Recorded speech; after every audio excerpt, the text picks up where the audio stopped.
Hello friends, welcome to our channel Aaha Zindagi tricky maths. इस lecture में हम चेन रूल के कुछ इंपॉर्टेंट प्रॉब्लम्स डिस्कस करेंगे। तो चलिए स्टार्ट करते हैं।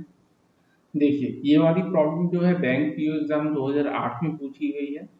क्या बोला जा रहा है? 56 मैन जो हैं एक काम को कंप्लीट करते हैं 24 डेज में। ठीक है, तो अगर 42 मैन हो तो उसी काम को करने में कितने दिन लगेंगे? देखिए, चेन रूल के प्रॉब्लम में क्या हम रेशियो एंड प्रोपोर्शन यूज करते हैं और हमें देखना होता है कि जो पैरामीटर हमें फाइंड करने हैं वो बाकी पैरामीटर के साथ डायरेक्टली प्रोपोर्शनल है या इनडायरेक्टली प्रोपोर्शनल है। ठीक है, तो आइए देखते हैं हम कैसे इसे सॉल्व करेंगे। देखिए, तो हमें नंबर ऑफ डेज फाइंड करने हैं, वो हम एज्यूम कर लेते हैं। Let required number of days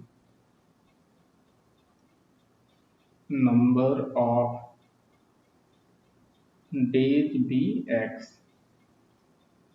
ठीक है, अब देखिए, अगर कम लोग होंगे, फर्स्ट केस में आपके 56 मैन है और सेकंड केस में 42 मैन, तो कम मैन होंगे तो ज्यादा दिन लगेंगे। Less man, more number of days, more days. तो ये आपका देखिए इनडायरेक्ट प्रोपोर्शन हो गया, इनडायरेक्ट प्रोपोर्शन।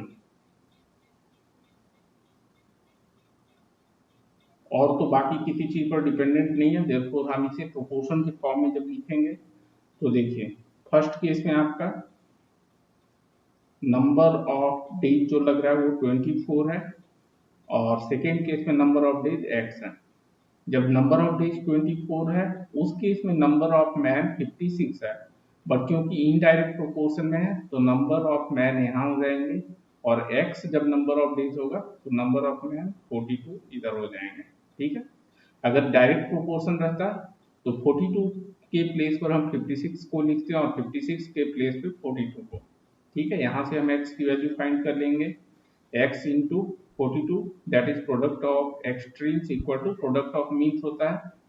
ये रूल ऑफ प्रोपोर्शन है 24। ठीक है, और x की वैल्यू फाइंड करेंगे तो हमें आंसर मिल जाएगा 32। therefore required number of days is 32। Answer हमारा हो जाएगा ऑप्शन नंबर बी। चलिए नेक्स्ट प्रॉब्लम डिस्कस कर लेते हैं। देखिए, ये वाली प्रॉब्लम जो है एसएससी के एग्जाम में 2003 में पूछी गई है और क्या बोला जा रहा है, 6 पर्सन जो है वर्किंग 8 आवर्स पर डे। अगर 8 घंटे डेली काम करते हैं 6 लोग तो अर्न कर पाते हैं 8400 पर वीक। तो हमें फाइंड करना है, अगर 9 पर्सन डेली 6 आवर्स वर्क करेंगे तो उनकी वीकली अर्निंग कितनी होगी। ठीक है, कैसे करेंगे सॉल्व? तो यहाँ भी हमें देखना पड़ेगा पैरामीटर कि कैसे वेरी कर रहा है। तो हम एज्यूम कर लेते हैं वीकली अर्निंग को x के बराबर। लेट वीकली अर्निंग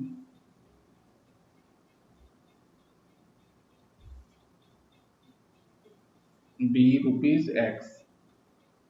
ठीक है, अब ये वीकली अर्निंग किस किस चीज पर, किस किस पैरामीटर पर डिपेंडेंट होगा? पहला तो नंबर ऑफ पर्सन, दूसरा number of working hours per day. ठीक है, तो देखिए ज्यादा लोग होंगे तो ज्यादा वर्किंग आवर होगा। फर्स्ट केस में आपको 6 लोग हैं, सेकेंड केस में 9 लोग हैं। ठीक है, तो मोर पर्सन्स मोर अर्निंग। ये डायरेक्ट प्रोपोर्शन का केस हो गया, डायरेक्ट प्रोपोर्शन। सेकेंड पैरामीटर आपको जो है number of working hours per day, less working hours less earning, ये भी आपका डायरेक्ट प्रोपोर्शन का केस हो गया। ठीक है, डायरेक्ट प्रोपोर्शन। तो देखिए, अब दो पैरामीटर पे डिपेंडेंट है तो हम एज ए प्रोपोर्शन लिख लेते हैं। पहला तो आपका पर्सन से वेरी करेगा, दूसरा वर्किंग आवर्स। ठीक है, चलिए, तो देखिए फर्स्ट केस में आपका अर्निंग है 8400 और सेकेंड केस में हमें फाइंड करनी है। अब देखिए, डायरेक्ट प्रोपोर्शन है दोनों पैरामीटर। जब 8400 अर्निंग है तो कितने लोग काम कर रहे हैं, 6 लोग। और सेकेंड केस में हमें 9 लोग काम करेंगे। तो एक्स जब आपका अर्निंग है तो 9 लोग काम करेंगे।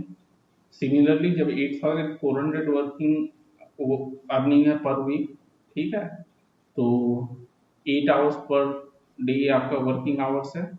और सेकेंड केस में 6 आवर्स है, ठीक है। अब देखिए रूल ऑफ प्रोपोर्शन आपका बोलता है product of extreme equal to product of mean. देखो 6 into 8 into X equal to 9 into 6 into 8400, ठीक है। यहाँ से हम x की वैल्यू फाइंड कर लेंगे। तो x इक्वल टू आपका जो आएगा 9450। therefore वीकली अर्निंग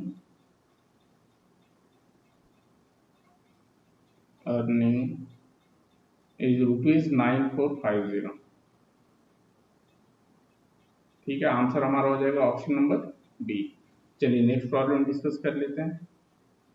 देखिए इस प्रॉब्लम में क्या बोला जा रहा है, 5 मैन और 7 वुमेन ये अर्न करते हैं 5250 पर डे। मीन्स 5 मैन या 7 वुमेन, इन दोनों की अर्निंग बराबर होगी, ठीक है, और दोनों अर्न करते हैं 5250 पर डे। तो हमें फाइंड करना है कि 7 man and 13 women per day कितना अर्निंग कर पाएंगे। ये वाली प्रॉब्लम आपको एसएससी 2010 में पूछी गई है, ठीक है। कैसे करेंगे, देखिए सेकेंड केस में क्या है, 7 मैन प्लस 13 वुमेन है। तो हम मैन का वुमेन के साथ रिलेशन फाइंड कर लेते हैं कि एक मैन कितने वुमेन के बराबर है, क्योंकि हमें एक ही टाइप में कन्वर्ट कर देना, ठीक है। आइदर मैन में कन्वर्ट कर लें हम और वुमेन में कन्वर्ट कर लें, ठीक है। तो चलिए हमें अर्निंग फाइंड करना है। Let the required earning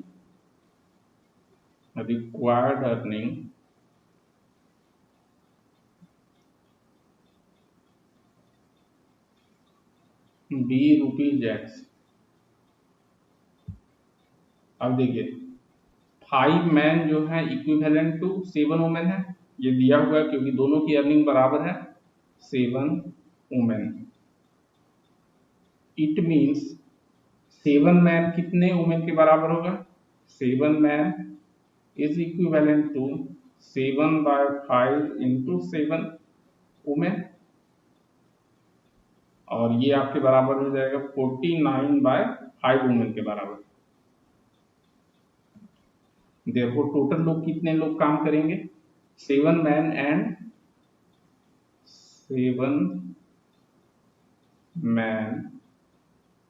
13 women, और ये इक्विवेलेंट हो जाएंगे आपको, मैन हो जाएंगे आपको 49/5 प्लस वुमेन 13 ही है, इतने वुमेन के बराबर इक्वल टू ऐड कर लेंगे तो 114 डिवाइडेड बाय 5 वुमेन, ठीक है। अब देखिए हम देख लेंगे अर्निंग जो है कैसे वेरी कर रहा है नंबर ऑफ वुमेन के साथ। तो मोर वुमेन मोर अर्निंग, मोर वुमेन मोर अर्निंग, डायरेक्ट प्रोपोर्शन का केस हो जाएगा, डायरेक्ट प्रोपोर्शन, ठीक है। देयरफॉर हम प्रोपोर्शन के फॉर्म में लिखेंगे तो डायरेक्टली प्रोपोर्शनल है। फर्स्ट केस में आपका 7 वुमेन है और सेकंड केस में 114/5 वुमेन है। फर्स्ट केस में अर्निंग आपकी है 5250 और सेकंड केस में x। अब रूल ऑफ प्रोपोर्शन के अकॉर्डिंग जो हो जाएगा हमारा product of extremes equal to product of means 7 into X equal to 114/5 into 5250, और यहाँ से x की वैल्यू फाइंड करेंगे तो ये हो जाएगा 119,700 सॉरी ये आपका x नहीं है, x equal to 171 divided by 7 करेंगे, ये 7x के बराबर है, 7x इक्वल टू 119,700 और x की वैल्यू हमें आ जाएगी, ठीक है, ये आपका 7x हो गया। एक्स की वैल्यू 119700 डिवाइडेड बाय 7 और ये हो गई 17100। देयरफॉर रिक्वायर्ड अर्निंग जो है